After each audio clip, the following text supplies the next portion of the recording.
And we're live now, so good afternoon, good night to everyone, to anyone who's watching. Welcome to my writing channel on YouTube. I'm Isidro Krasman. I'm a writer. Normally, I post content of poetry in Spanish and English. I just start posting poetry content in English, and I also want to start inviting poets and writers that speak English, English speaking writers and poets. And for the first time, this is my first live in English, and for the first time, I'm going to have a writer from the US, United States, where I live now, and her name is Abby Duran. And before I start this, I want to remind you that my guest here is a lady, is a woman. So I suggest that you manage yourself with respect because I'm not going to tolerate any disrespect toward her. Anyone who does it is gonna be blocked. So anyway, let's start. Let's start this live now. So Abby, welcome to my YouTube channel. Welcome to my channel. Welcome to my space. And what a pleasure! It's so good to have you here. How are you? I'm well. Thank you so much for the introduction and truly honored to embrace your space as well and learn more about you. Well, and I'm also happy to learn more about you. So anyway, so the first question, we're going to ask some questions mutually. So the first is how do you start with writing, with poetry, and how were you when you started?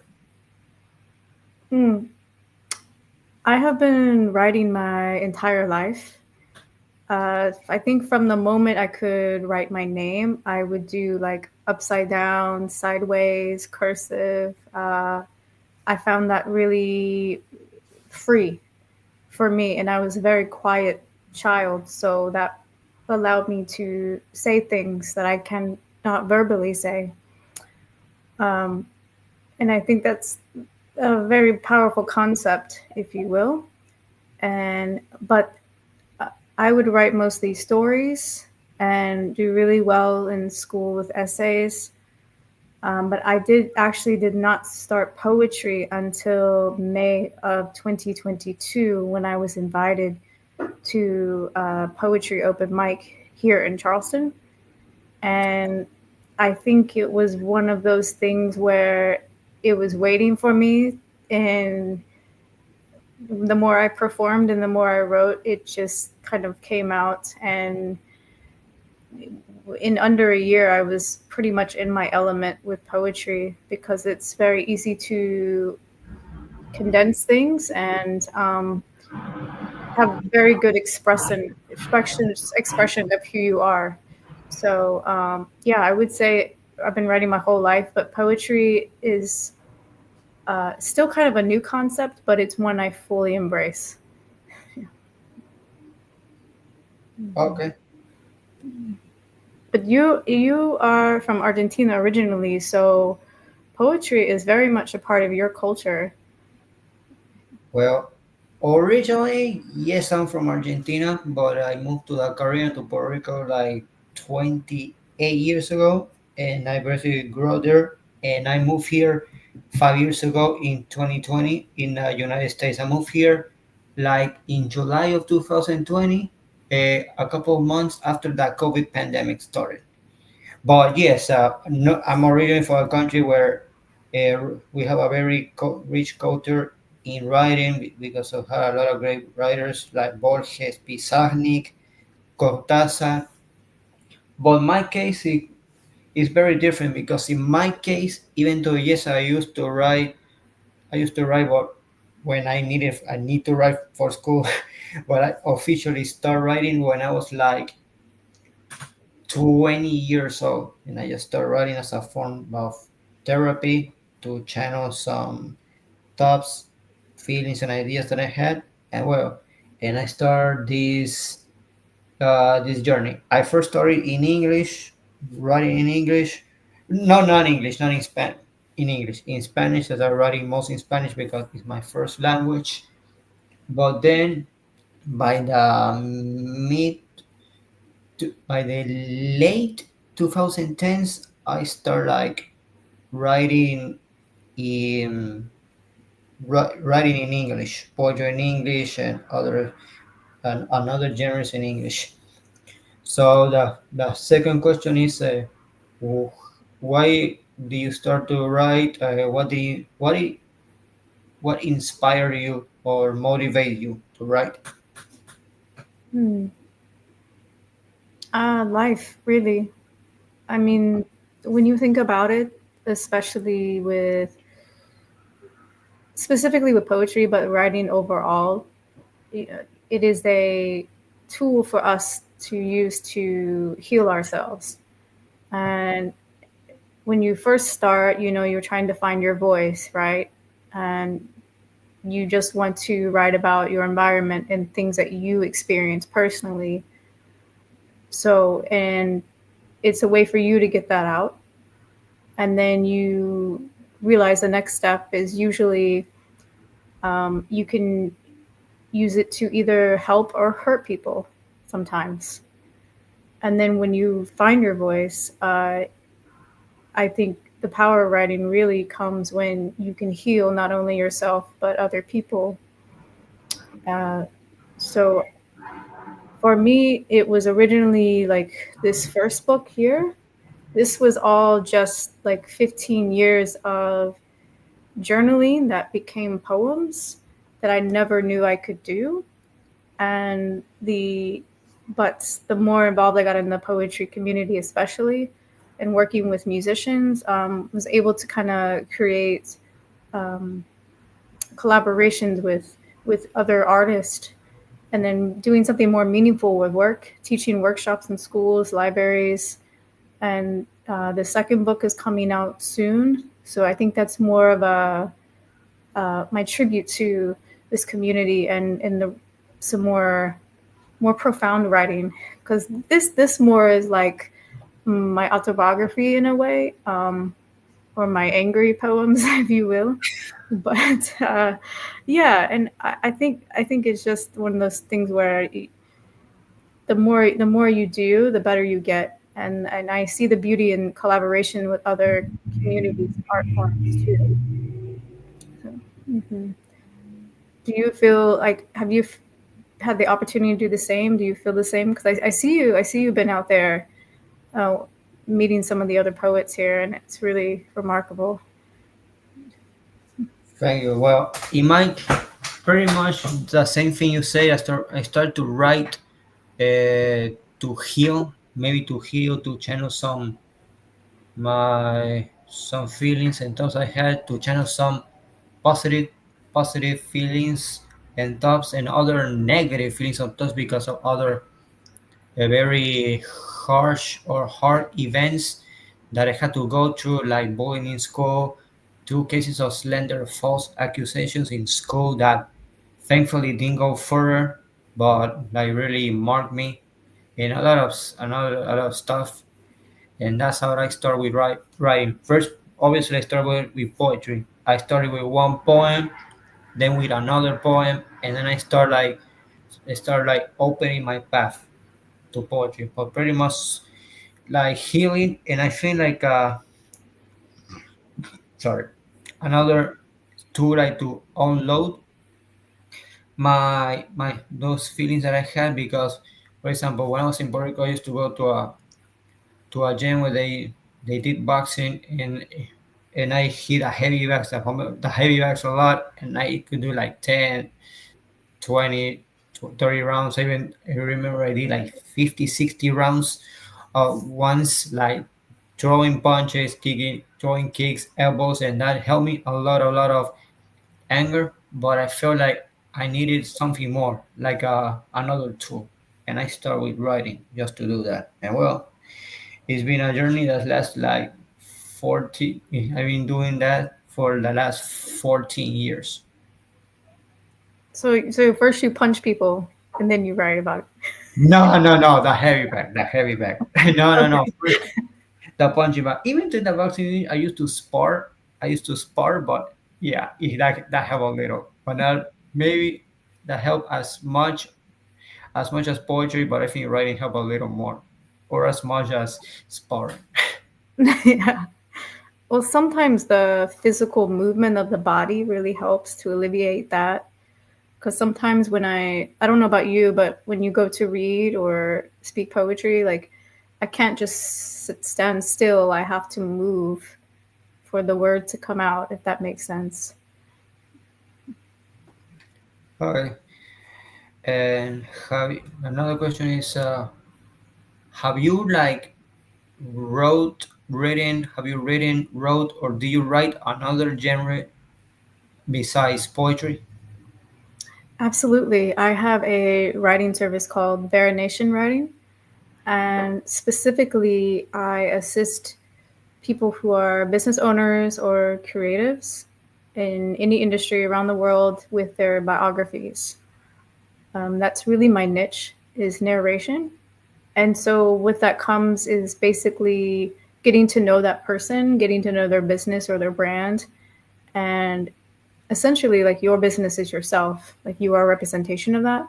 So I kind of come in and help them narrate that, and then we pull certain verbiage or wording from their biography to use for grant proposals or presentations or social media, website, whatever it is that they need. But the beautiful part is that I get to see them in their eyes and walk in their shoes. And it's been really rewarding because actually most of my clients English is not their first language. Oh, Yeah. Do you have I've noticed like because English is a very hard language. It's not like it's probably not the hardest language, but it is a very confusing language for sure. So I'm sure you have experience with that. well, in my case, it's been a hard journey learning English, but I try to manage to learn so I could deal better with people. And yes, in my occasion is you write biographies, but in my case, I wrote short stories. I wrote novels also, and I plan to I like to publish new editions of novels that I wrote. New editions. Now, as for the short stories, well, I'll try to maybe post some on Patreon. Maybe. Yeah. What's your favorite genre to write about?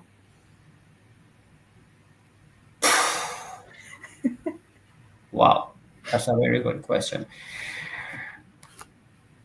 The novel is good. The short story is good, but I think I like the poems better, poetry better, because it gives you maybe a little more freedom, and you don't have to think about the characters too soon and to change Mm. characters or maybe change the plot. It's a little less complicated. Yeah, it's people don't realize how emotional writing can be and that there's a lot to it than just sitting down, and writing, there's a lot to think about. Yeah. So I applaud you for you are writing several novels. That's a lot.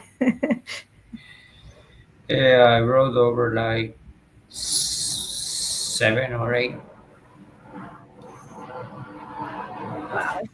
I don't Well, even know. I don't know if I could do that. I probably could, but that's a lot to think about. It's like okay, different babies. okay. Now we're going to start with the questions, and we're going to recite some poems. And if you have your poems ready, you can read like first. You start reading four, and I'll do the same. Okay, is that okay? Four? You want me to do four pieces? Yeah, you can do four. Let's Oh, do four, and I'll do four. But you have your book, then or yeah. it can be in your book or points that are not in your book in the book. It's perfectly fine. If it's four or whatever.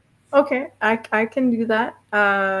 So you Charleston is I've been here for 21 years now. Specifically, Charleston in South Carolina is very. For those that don't know, it's on the water, and there's a lot of beautiful oak trees with like Spanish moss and stuff. And so, oh, I kind of play tribute to that a little bit. So it gives you a little bit of this poem specifically is a visual of what we are here in Charleston. It's called Coastal Chorus. Blue waters with green grass, straight line with purplish pink sunrise, oak trees with Spanish moss hair flowing, driftwood dancing to creek rhythms, soft wind whispers surrounding low country landscape, marshy melodies of muddy waters and oyster shell beds, rustle leaves swaying tranquility, high tide hymns of gullah gospel gleam, low tide lyrics of lonely rhythm and blues, your depiction one cannot master. What will become of you as those who listen leave? What will be your contribution as you reap your foundation? What will be your symphony once we cut your trees that sing? What will become of you in America's orchestra? Wow, that's very nice. And what's the title of that poem? Coastal Chorus.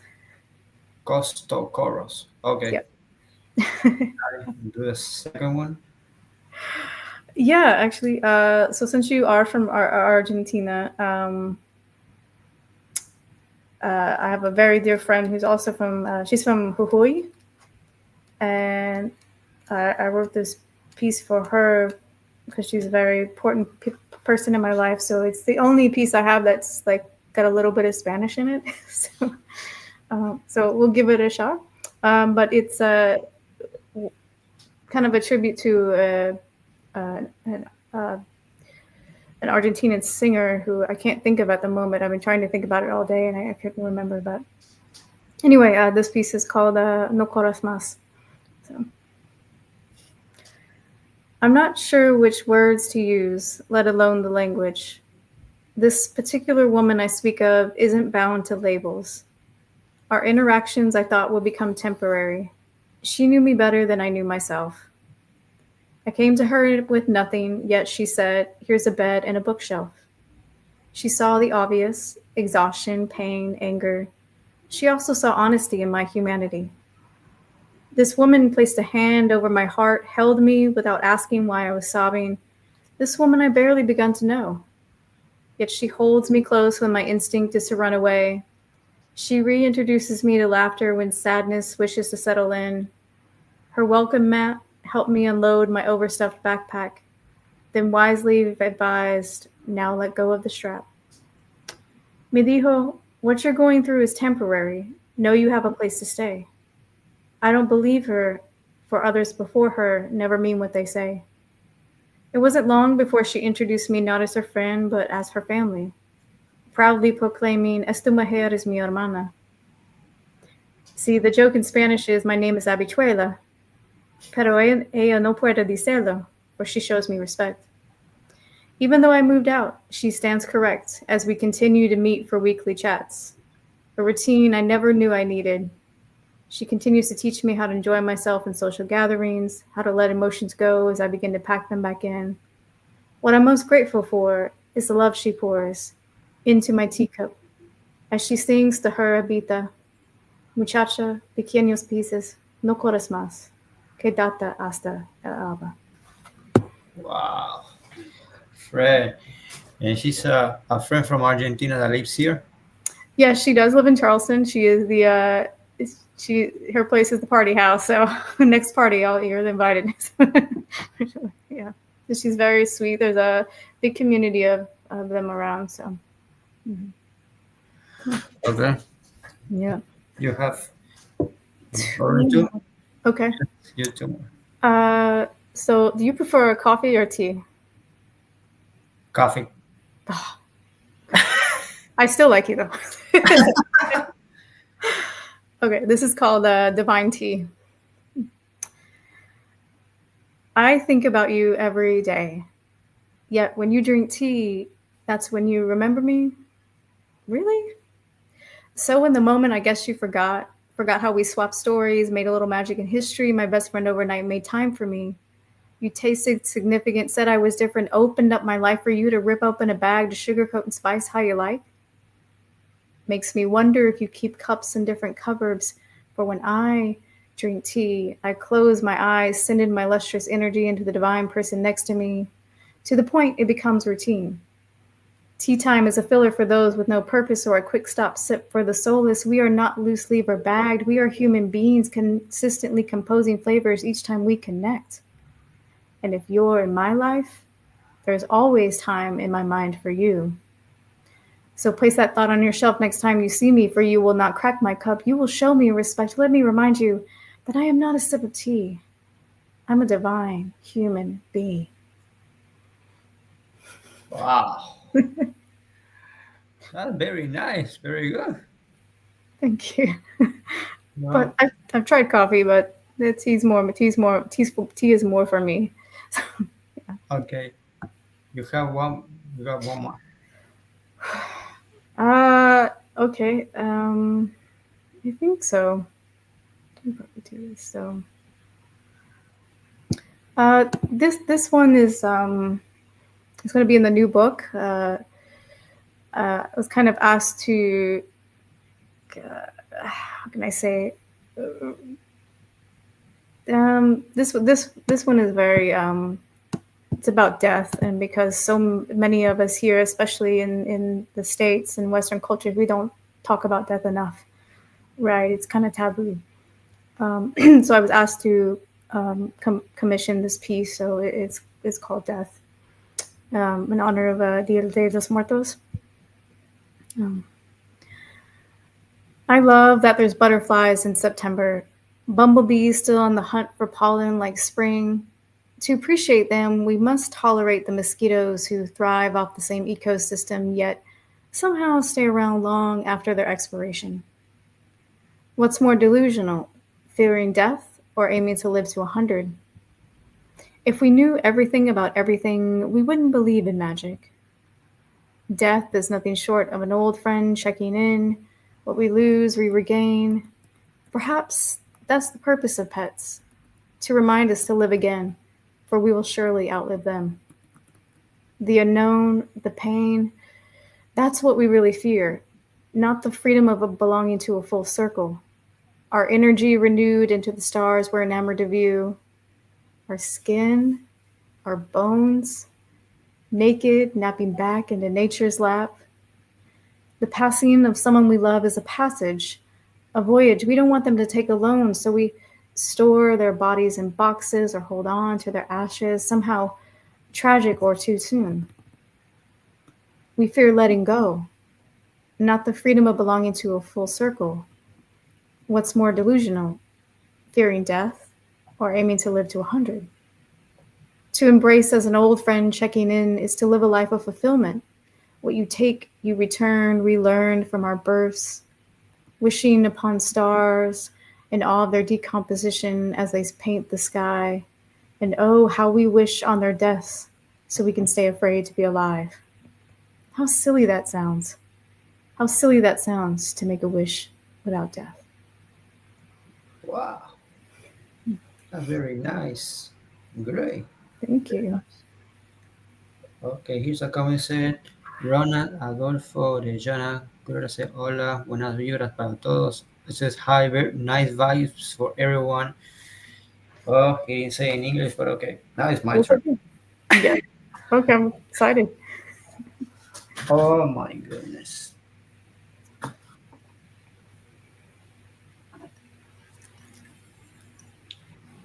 This is my book, Mixed with Poems. Nice. Uh,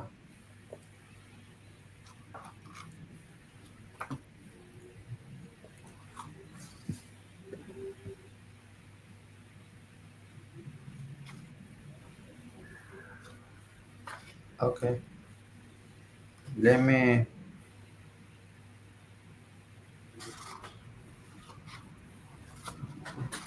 This poem is called "What was the authority doing?" Go like this. What was the authority doing? I can say almost half of my classmates were a big torture. Seeing them misbehaving was worse than suffering a fissure. They didn't want to stop, and they were the worst. They did their bad mischiefs with more energy than a racehorse. They were a level of adversity you had to overcome with patience, courage, and determination. You didn't want to hate them, but they didn't give you another choice in that situation. During class, some of them talked impulsively about everything. It was like they it was like they couldn't reason. I thought, what was the authority doing? I didn't have anything in common with them. They were truly impulsive and showed it with passion. They showed their bad attitude without caring about their education. They were animals that seemed to come out of a bush. They were so bad they could cause a disease you wanted to avoid in a rush. It didn't matter if the accumulation of complaints and reprimands were inexplicable. They just didn't learn. That's why reprimanding them was inevitable. No disciplinary method could work with them. They deny you a moment of peace for anything. Everyone knew what was going on. I wonder, what was the authority doing? Hmm, that was a lot. That's heavy. Uh, yeah, because when I was in Puerto Rico, there were a couple kids that used to be mean to me. They used to mess me, bully me, especially a couple of girls. And yeah, this is my other, the second point that I'm going to read here for my book is called The Three Wildcat Girls. Oh my goodness. This is one of my favorites of the book. The three Wildcat Girls. Dealing with them in school almost a whole day was horrible. It was worse than a toothache. Their attitude was terrible. You had to be prepared. They were the worst of the worst. They could annoy you even if you had the mentality of a war horse. They were mean girls with a bad attitude and a poor mentality. They were bullies that combined their bullying with bad manners and rascality. They were the bad girls everyone loved to hate. They were the premier example of how a lady should not behave. They were like headless chickens that dared to tease anyone without a cause. You didn't know what trouble were going to provoke, always with a cause. They got in subjects that were none of their business. They act with imprudence and they were relentless. They were the three wildcat girls. If you defended yourself, they complained, but they made you lose your temper without caring if they cause you pain. Their constant bullying was inevitable because they were very impulsive. They act like outlaws with all they act like outlaws with no moral, and their behavior was repulsive. You've had quite a time with people. I'm sorry? You've had quite a time and with that. So mm, that's crazy. We Yeah. we we've all encountered people like that. Okay. There were a couple. There's dedicated to a couple of girls that in my school in Puerto Rico that were not only they were bad, they were mean, and they used to mess with me a lot. And in the first poem I mentioned, that what was the authority doing? There was a girl who was of Greek descendants. She was put on probation like four straight times in the school for behavior problems. And the first time was in ninth grade because she used to tease me a lot. And I wrote in a sentence, in an exercise, in a sentence in school that I had wishes of killing her in front of everyone. But unfortunately, she took it lightly. I told a psychologist, my psychologist at that time about it, and she was like, "Sikyo, you have a homicidal thought," and I was like, "Well, what do you expect me to think?" Because I just couldn't stand it anymore.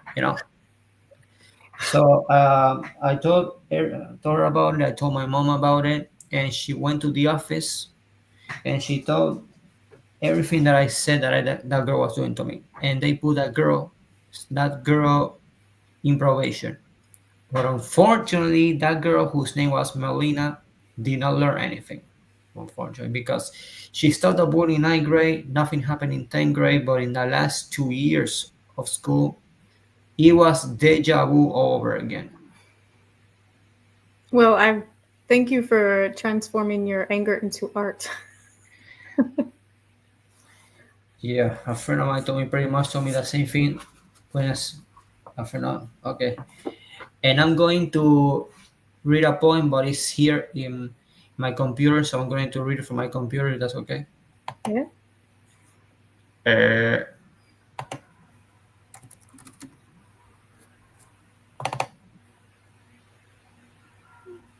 okay, okay,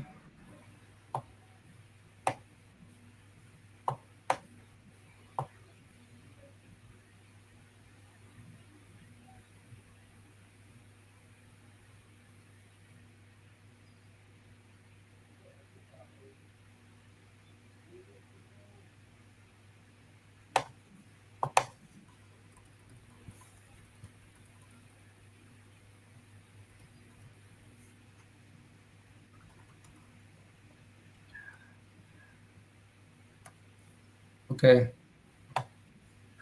This poem is called "Kiss Your Hand." It goes like this: Kiss your hand. Let me kiss your hand to show you more than just appreciation. I want to show you there are still polite gentlemen in this generation.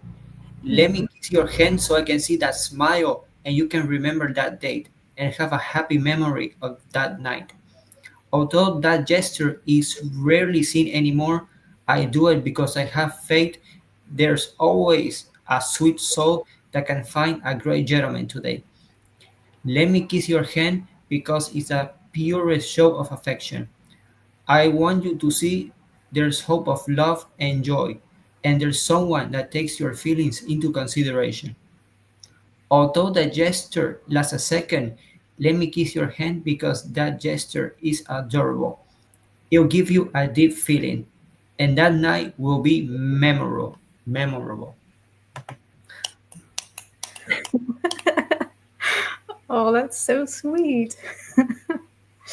Yes, there are great gentlemen out there. Yeah, yeah, and it's a gesture that is rarely seen anymore. Mm-hmm. It's It's a, like, you pull out the chair, kiss the hand, the door. Yeah, that's very true. Watch it. I done that gesture with several of the gals and women I went out with, especially a friend of mine in Colombia who's a psychologist and also likes writing, and she also writes poetry. And I went to my vacation in Colombia 2 years ago, back in December of 2023. I was there over a week, and I had like 5 encounters with her, including a time we trained together at the gym.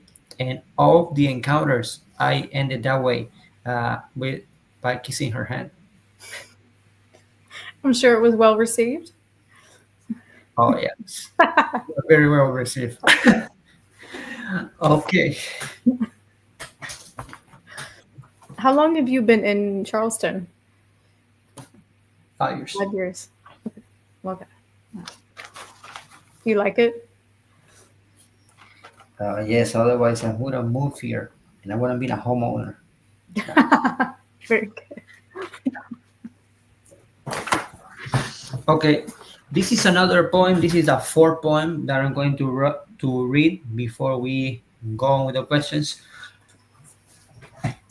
Uh, this is the first poem that I wrote in this year, 2025. Okay, it's not in the book, but it's here. This poem is called Mental Health. It goes like this: Mental health. When it comes to mental health, we invest and do very, very little. There are so many people struggling with their sad hearts, their lonely and tearful their lonely and tearful souls, their minds hurt for more than one good reason. Some of us have it all, but we don't have anyone to call. We don't have anyone to embrace. We don't have anyone to talk to. We don't have anyone to hug. We don't have anyone to lean on. We don't have anyone to rely on. We don't have anyone to trust when we feel lonely, miserable, sad, depressed. And then we wonder why sometimes we look bitter or brittle. We express ourselves. Sometimes we are seen as hostile or weak. That's when we feel we're being silenced and unable to express our thoughts and feelings. Some of us don't have anyone to call us. We don't have anyone to comfort us. We don't have anyone to embrace us. We don't have anyone to cheer us up when we need it. Hmm. We don't have anyone to hug us when sadness invades our hearts and souls. In order to get help, sometimes we must be willing to sacrifice our pockets, but some of us can afford to do that. We have to keep going forward, but it's mentally and psychologically exhausting and draining for us. We want to express ourselves and talk, but there's almost nobody to listen and comfort us when our minds, hearts, and souls are shattered. It's like our mental health, minds, hearts, and souls are not even worth a spit. I thought mental health was important. Isn't something fundamental for our well being? Should we work on it to improve our emotional state when we truly need it? We can do better. We should do so much more to help others improve their mental and emotional well being. Most people don't know the internal battles we go through every day and night. They don't know how sad and shattered we are and can feel despite being in a good position. Hmm. I see someone struggling in that aspect, and I think that could be me. That was me several times. In fact, I think that sometimes it's me when I'm alone, when I'm on my own, with no one on my side to at least cheer me up.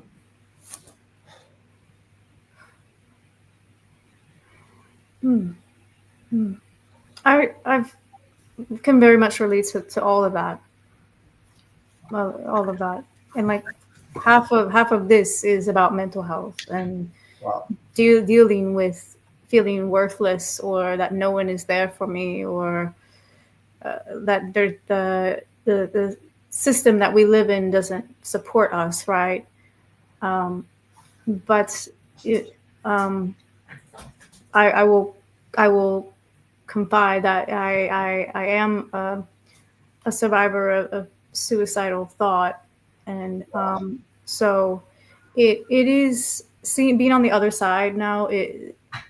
I can say that there are people and communities that really do care, and unfortunately, it's not going to be at this level. It's going to be more at this level. But there are also plenty of times I've met people who, no matter how much you try to help them, they don't want it. They simply do not want it. And it is very tragic. I've lost, and I'm sure you have too, lost many people to something that deep and dark. So, and we should be able to talk about it openly, right? It should be a very, Yeah. yeah, yeah, like with everything else. So, yeah, thank you for sharing that. I have a few like that as well. So, yes. Well, thank you. I remember that a friend of mine from college, like 12, 11 years ago, she lost her mom to cancer. And back in 2014, if I remember, I had to call her to comfort her, saying, "Hey, girl, I'm sorry for your mom's death."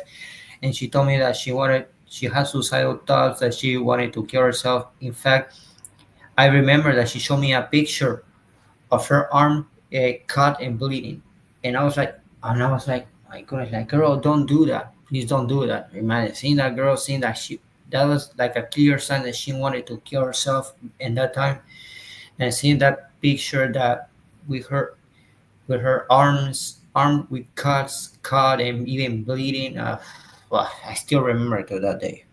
And, Yeah. well, thankfully, well, of course, she's not going to. it's not going to overcome the pain, because losing your mom to cancer is that something you're not going to forget. But I think that suicidal thoughts are no longer there. I think, in fact, she already has a son, so Oh, that's it's good. already But that. it comes it doesn't happen overnight, you know. It's Yeah, a long process. Yeah. yeah. Yeah, that's cool. I'm glad that she's doing better, and you know, in my newer book, I have pieces that are um, that give more hope, you know, and it still talks very deeply about some of the suicidal thoughts, even sexual abuse and overcoming that. So um, yeah, and it is good. It's good that we have like writing as that outlet to help us cope with that. Okay, yeah. Okay, now let's keep going with the questions. The other question that we're going to ask each other. The next question is, uh, what do you like the most about writing?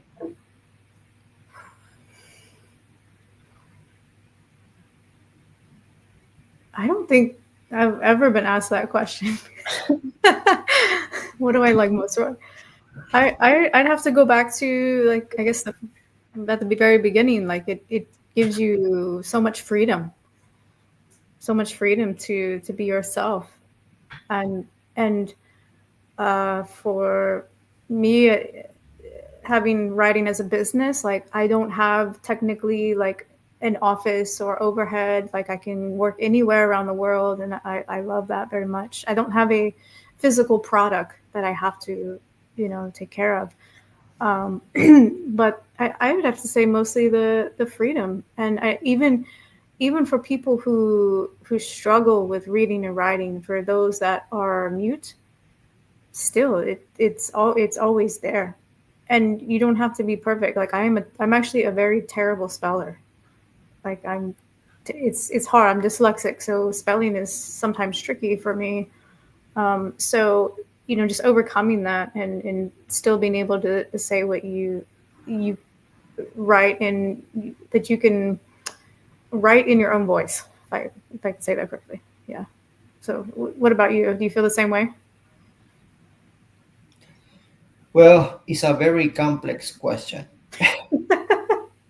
but pretty much the same. And not only the freedom that I get, the freedom to express myself, that I can be myself without getting criticized a lot, without getting picked on a lot. Not only express the ability to express your feelings, your thoughts, your ideas.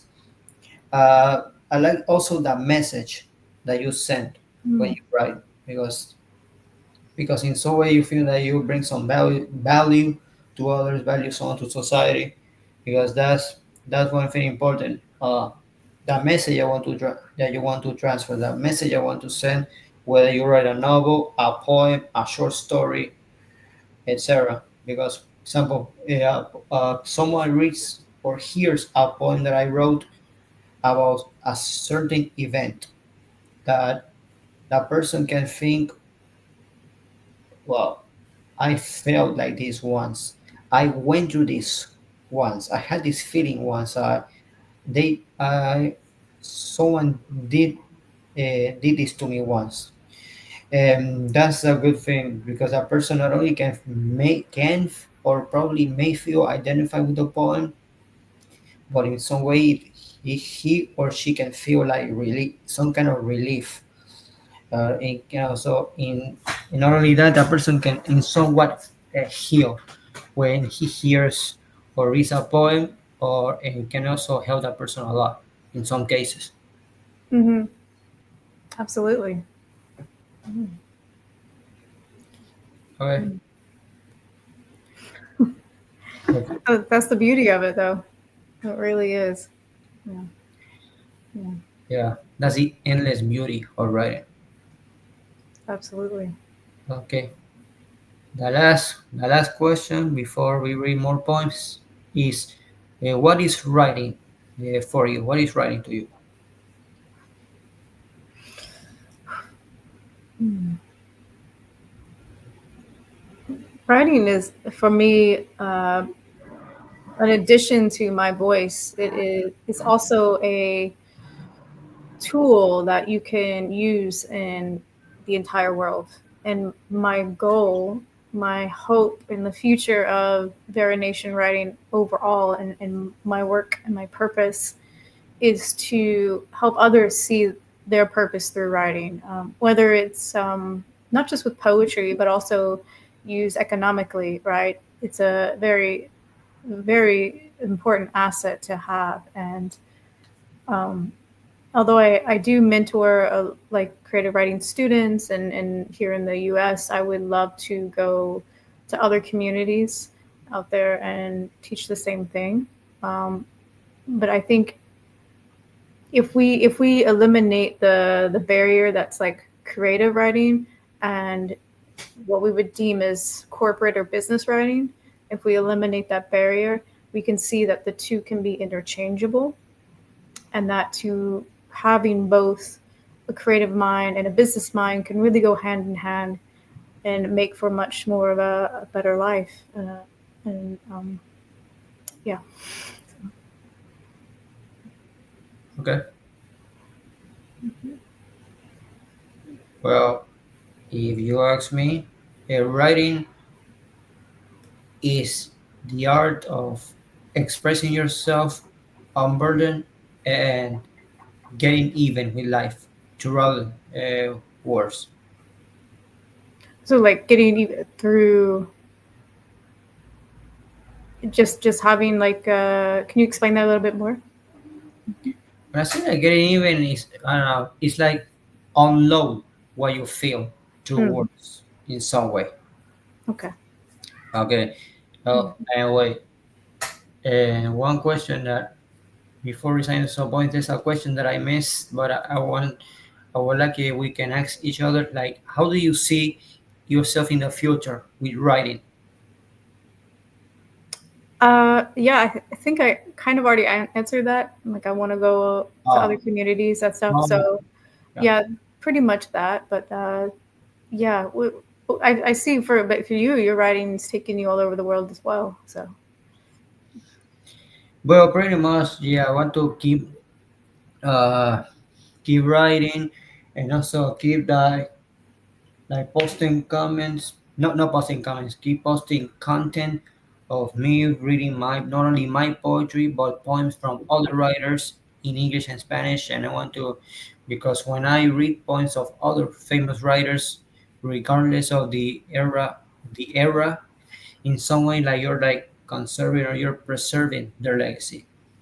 And not only that, I want to keep doing this lives with other writers in not only Spanish and English. I want to do with more writers, with more as English speaking writers, and I want to keep doing that just like I'm doing with you now. yeah, and that's very important work. So, yes, keep going very much. Yeah. Of course, yeah. So, Okay, and where you're originally from? Forgot to ask. I'm originally from Colorado. My father's family and is from there. They are Native American.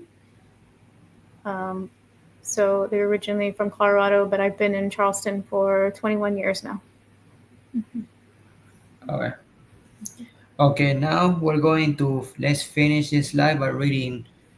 Instead of four, we're going to read 3 poems. So you Mhm. read three, and then I'm gonna to read Okay. three. Yeah, we You can do start. that. Okay. So we talked about a little bit about mental health, and I was a music journalist for 12 years, and there's a lot of musicians taking their life, right? Um, Chris Cornell, and some others. But it really speaks to who we are as people. So this is it was originally a music article, but then when I discovered poetry, I went back and rewrote it as a poem. So it's called Breaking Silence. These words must escape me to provide and prevent the realization that depression is. I'm no better than the next suffering soul. What I am, though, is a survivor of soul altering thoughts. Some seek professional help, some become addicted, some never call out, and some of us overcome. In essence, it is one invisible civil war. The big picture is that depression is a formality of being alive. We struggle to have enough to keep us sane, to survive. And for those of us who don't rely on substances, we use art and sport equally as illusions to escape. It always pained me when someone of immaculate talent struggled within the realm they were so chastised in, only to be honored after death. How dare these people who claim to have souls claim to see the soul they slaughtered? These pretty, privileged people peppered with perky personalities proclaiming perfect poise. Not surprising that our heroes are dying, putting on a favorable position so that we, as admirers and critics, do not see the reality of living the dream. Try coping with all eyes on you while trying to stay true to yourself. For truth is the purest form we all wish to ignore. Their search hides within their lyrics, sculptures, ability, humor, and character. We forget to view the other side of the mirror. As spectators, we add to the weight of being famous. We hold visions of what our inspirers should be and turn the cheek if they are not, if they choose to be themselves. This act we do to our loved ones, thus ourselves, and depression is like our blanket. We will always go back to it until we can face it. We choose to take social media as medical entertainment. Our consumption of being behind a phone or camera lens covers up the little imperfections that are our best attributes. It is the ability to accept mistakes, be human, learn to live with it, not letting it consume you or otherwise change you into, well, not you. Finding peace is a universal journey we all share, whether you're under the spotlight or behind it. I implore you to take a step back, listen to someone next to you, throw away your assumptions, dare to be yourself, and dare to be genuine. Wow. Wow, very deep point. Very, very nice. Okay, I'll do one more deep one and end on a soft one. How about that? Okay. So we kind of briefly touched upon, a little bit of suicide tendencies, and unfortunately, I do have a background with sexual abuse. So just a forewarning there with this one, but I do hope this is more of a inspirational impression than a painful memory, if you will, and it's part of my Heal from Hate series. So I'll start with that. 28 times my body became another's property, withered by unwanted hands, left naked in the shower, subdued into their laughter. How does a girl now grow? Given too early, the knowledge of womanhood, blood and bone beyond a textbook, becomes so uncomfortable, cutting her skin, anything to thicken this new definition of pain.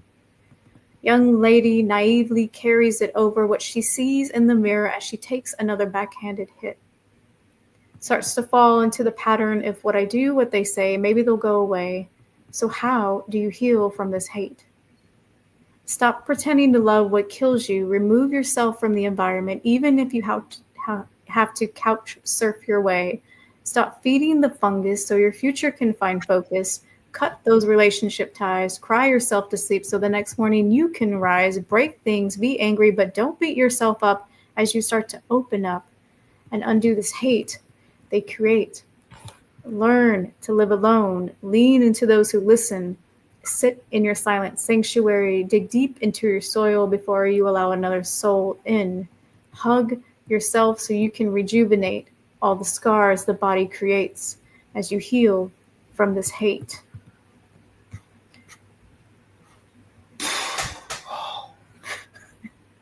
I know that's a lot. I'm sorry. Well, no, it's okay, but wow, very tough. And this is something that you went through? Mm-hmm.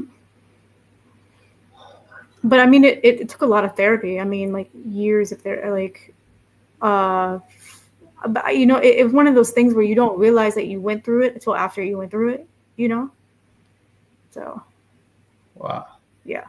Oh, I'm so sorry that you went through that. Mm. Um, okay, so we'll do a much lighter one to end it off there. But I do think it's an important piece, for anyone going through anything, right? And I think for me, love is forgiveness is probably one of the most one of the most deepest form of love that you can do, forgiveness. Um, so this piece is kind of on that. It's called Mosaic.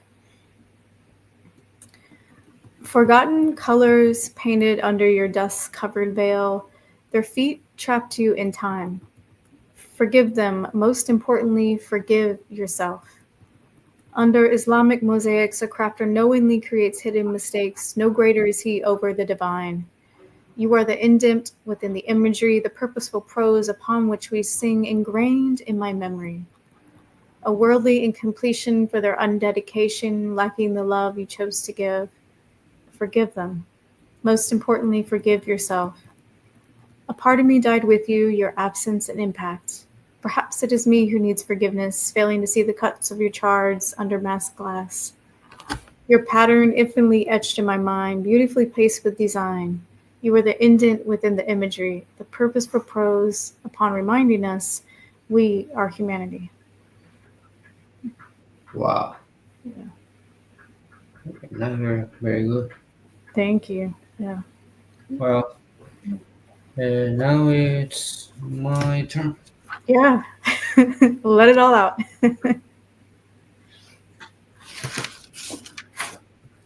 Thank you, Renaud. Thank you. Yeah, Ronald loved the poem. Said that Yeah. dilemma of forgetting how beautiful. Thank you. Okay.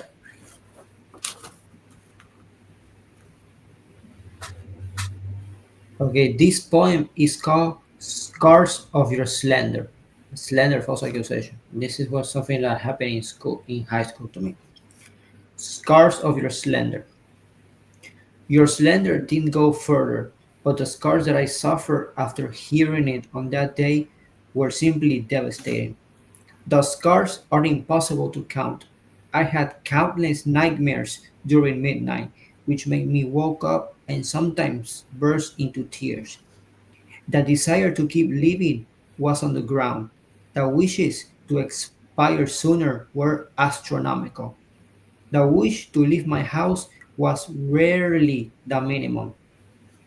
Not even your apology, that I found hard to believe, helped me improve my mood. My psychological state was in a coma for a while. My emotional state was shattered. The concern of or fear of being a slender victim again is still there. Even though it happened many years ago, the scars of your slender remain because they were awful. Hmm.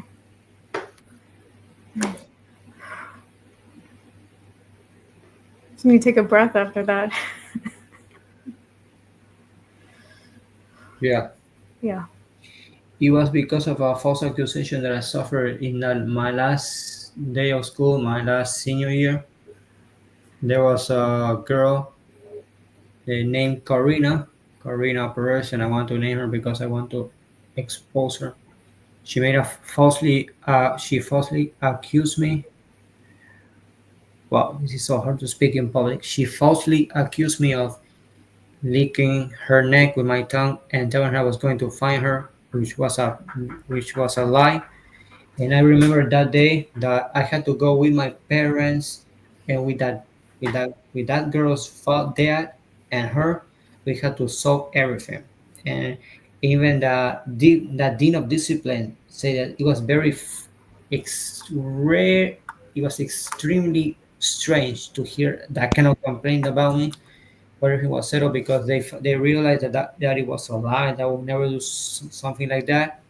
And then, like 2 months later, after that happened, she sent me a message apologizing, which I found hard to believe because when they slander you that way, in some way or another, they play with your life, and you just cannot play with someone else's life like that. You know, Hmm. and Hmm. even if it happened 15 years ago, it's still extremely hard to talk about. Yeah, I can hear it and feel it. You know, it still haunts you to this day, which I'm sorry you have to go through that or had to go through that. So, Like, yeah. okay.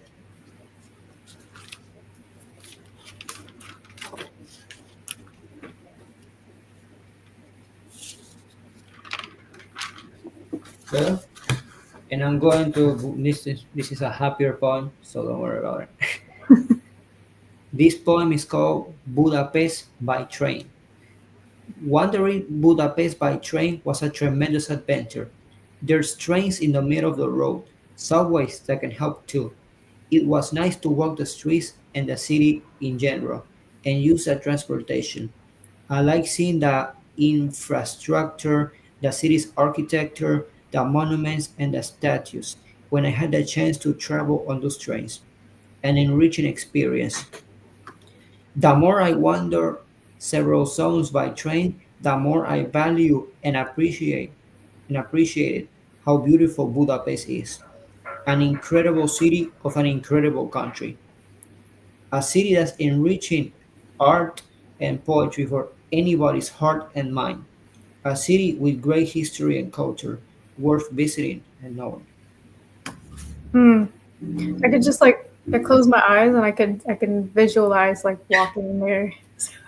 I love that. Yeah, it was based on my vacation on Europe. We went on vacation on Europe. We are in May now. I went on Europe back in March, and I went to three countries: Hungary, Austria, and Slovakia. So Yeah. imagine what was that for me. Beautiful. I'm sure Oh my goodness. beautiful. Wow.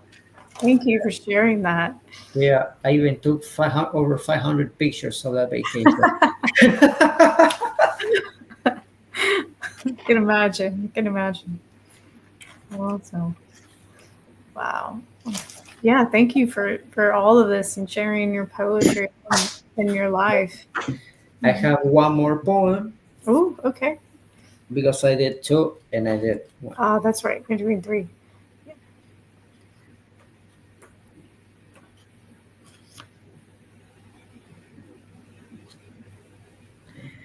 Uh, and since I'm Argentinian, this is my book Ode to Football. This is a this is a sports poetry. And when I say football, not American I football. know. Yeah, I know. Oh, I know. Yes, let's go.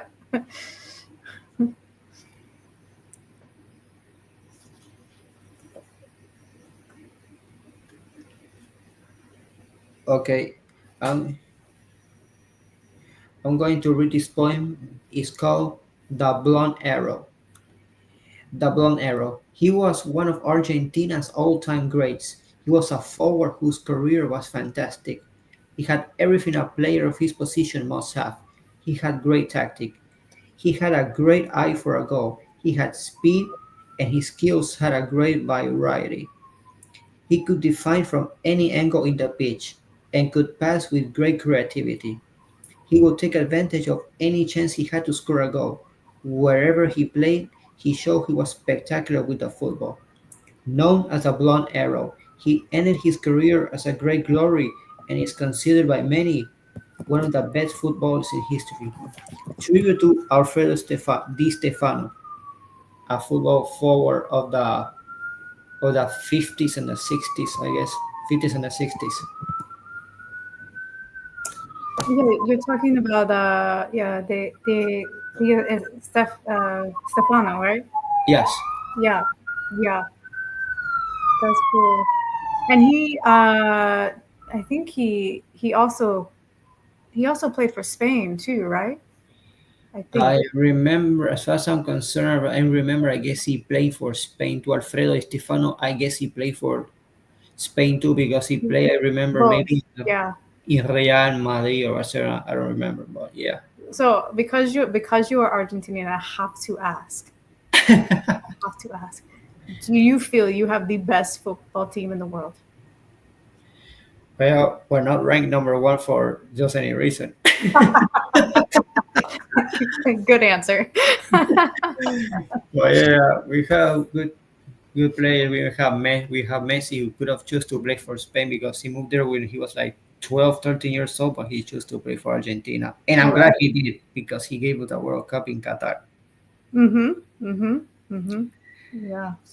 So anyway, we can we can stop it. We can end it here. So Avi, thank you so much for coming, for accepting, for for accepting to, in being my channel. It was such a great pleasure to hear your point, to know you, and well, best of luck in future goals in the rest of your life. And it was such a privilege and such a pleasure to know you and hear your poems.